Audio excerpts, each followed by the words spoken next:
video masa khan decision kan soi to a tuna chuan loop hi kan soyanga a problem hemi problem tang hian kan zira hemi problem tang hi kan ziranga Mizo. Write a C++ program to check whether the number is prime number or not. Tinia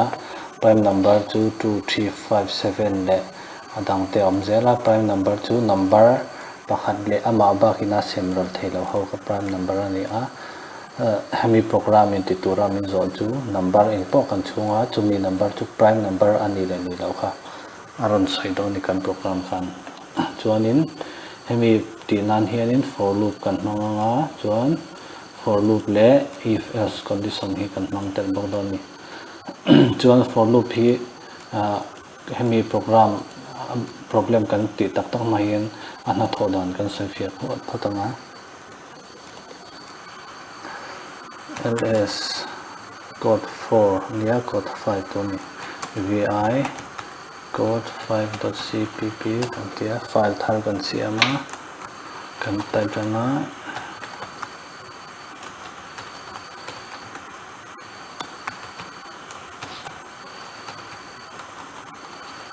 using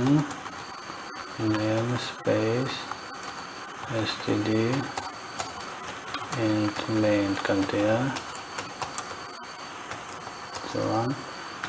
int I is I kan tia I kan declare for loop inject and don I is equal to 0 kan tia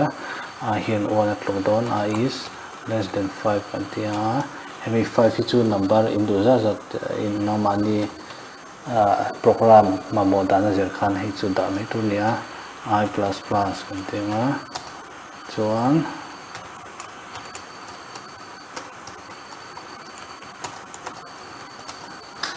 tahian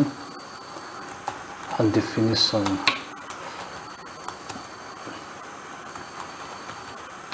summer 2019 kan tia chuan hemi omzia chu helai line omzia chu for loop hi function pakatania chuan I is equal to 0 kan tia chuan atira chuan I hian 0 tluk don tin ani chuan tahian kan checka I is less than 5 ni lo chuan I hi 0 nia chuan 0 to 5 ai na tia chuan hemi hi condition hi true a chuan adik chuan hemi hi dik chuan tahian kalanga helai bracket panin karami chunga mi ho hi execute don chuan tahian cout kan nia cout hian summer 2019 ti hiron print ranga chuan voi khata print zo hain tahin chunga I++ ti a hian I++ ha chau chuanin I hi I atira value le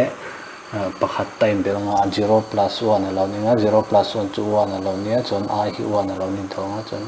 hi 1 alo ni chuan 1 is less than 5 ania chumi chu dika tahian a ron lut thalenga chuan hemi hi print lenga chuan kalzenga hi I hi 5 ani huna chuan hi dik talonga I 5 is less than 5 ani lo wangin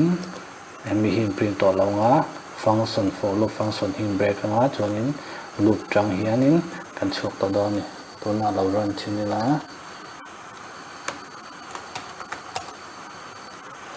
g++ code 5.cpp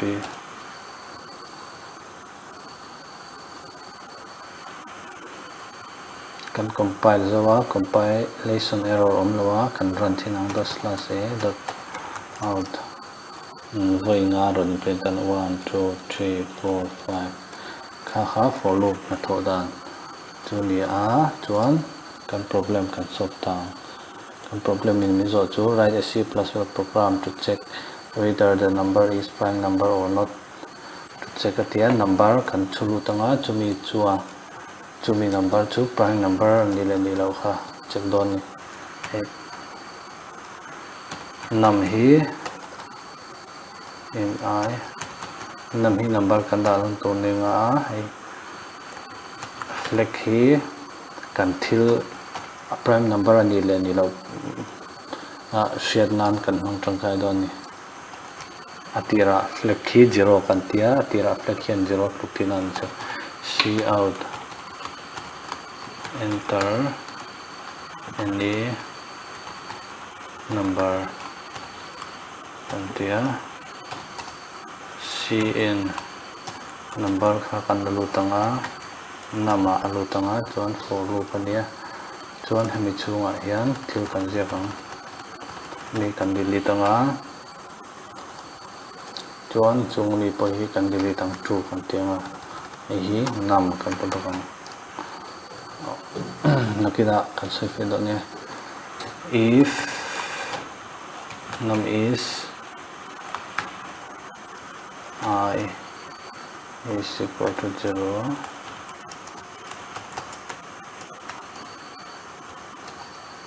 then click plus plus break if flag equal to 0 then cout print number is prime slash n until else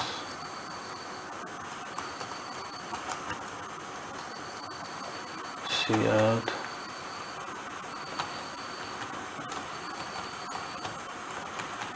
number is not prime slash n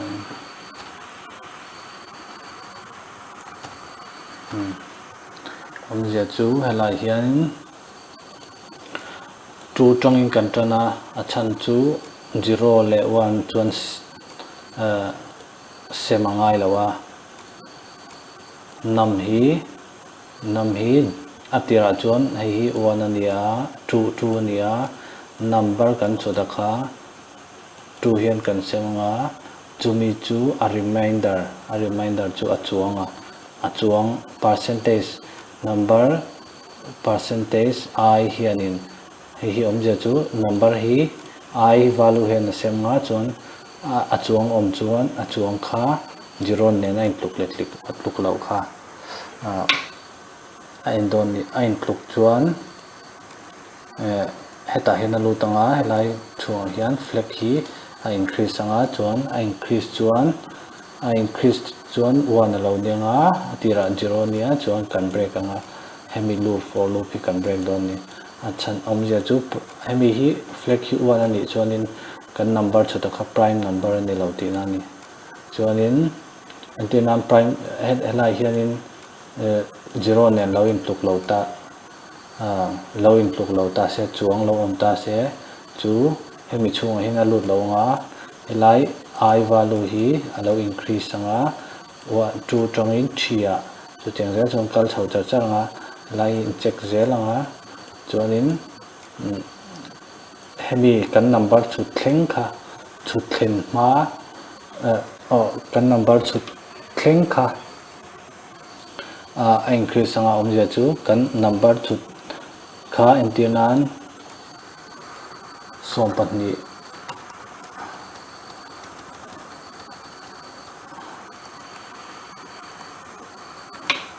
kan number chu thi sompatni lo ne ta se sompatni lo ne ta se sompatni thleng hi kalanga helai sompatni ni che kanin for loop hi alo to panga chuan kan check to don lo ni chuanin helaya flag value azir khan heta hianin prime number ani le ni lo kha kan check ta chianga for if else mang hian flag value hi tira hian 0 kan seta 0 alani char chuanin kan prime number chu da prime number ti na ni a chuanin ani lo chuan flag hi 0 ani lo chuanin eng value po lo pu se kan number chu kha prime number ani lo ti na ni then soile devla ama sabirin I is equal to 2 kan tia 0 po ti thea 1 po ti thea ma se kha ha angai kher lo 1 kan ti chuanin helai value hi 0 ron ni nge do na chuwang chuanin 1 kan da thei lo chuwang chu 2 tang kan tanga chuan nam helai hian nam kan dan chan chu number kan chut thleng kha kan check angai internal number kan chut kha 8 lo ni ta se number kan chut hi 8 lo ni ta se 2 3 4 5 6 7 8 hemi thleng hi kan check angai 2 hian a sem ral theim ti kan chenga 3 hian sem ral theim 4 hian sem ral theim 5 hian sem ral theim 6 hian a sem ral theim 80 7 hian a sem ral theim 80 ti thleng kha kan check angai a 7 thleng hi chuan an sem ral thei chuanin antinan 80 kan number chut khalon da se nam hi lo ni ta se chuan 2 hian a sem ral theia chuwang chuan hei 0 lo tukanga chuan atluk chuan he time kalanga flag hi 1 a lo ninga chuan loop in break anga chuan flag hi 1 ani chuan he flag hi 1 ani chuanin he taina chuklanga prime number ni lo tina lo ninga antinan kan number chut kha 7 lo ni ta se 2 in kan check anga 2 in kan divide anga kan divide khan reminder om do na chuwang chuanin 0 ni lowa reminder kha chuan 3 in kan check lenga 4 in kan check lenga 5 in 6 in yan kan check vekanga hemi hian a check vekanga helai loop hianin ama sabera chuanin 7 ania nam hi 7 alo ni ta a chuan 2 hian kan divide anga 7 divided by 2 2 a chuanin reminder oma reminder kha 0 ni lowa chuwan 0 ni lowa chuwang chuan heta ta hian a lut lawanga chuan 3 hian kan check lenga heta kan increase nuwa I value kan increase nuwa kan check le chuan ta hian kan check lenga 7 divided by 3 kan tia chuan remainder om lia remainder kha 0 ni lowa chuwang chuan tla hian a lut thei lowa kan kal lenga kan increase lenga 4 lo ninga 7 divided by 4 kan tia 7 in kan sem le a chuan remainder lo om le a remainder kha 0 lo ni lowa chuwang chuan time kan lut thei lowa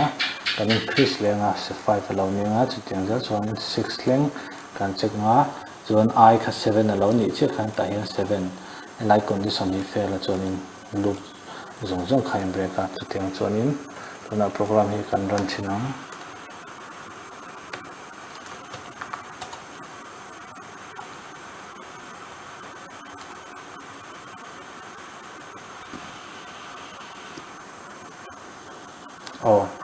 china mi kha kan din ni tongai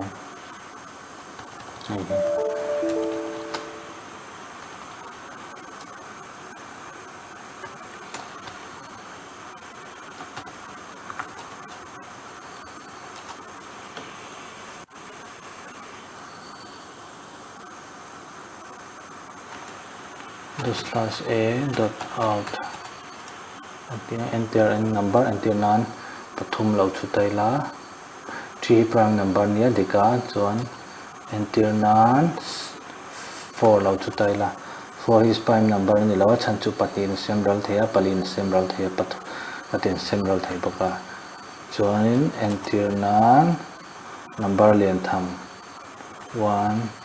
2 4 3 5 hei prime number ni lo tikhan number liam thampo kan program mang prime number ani le ni lo kan chu theya antinan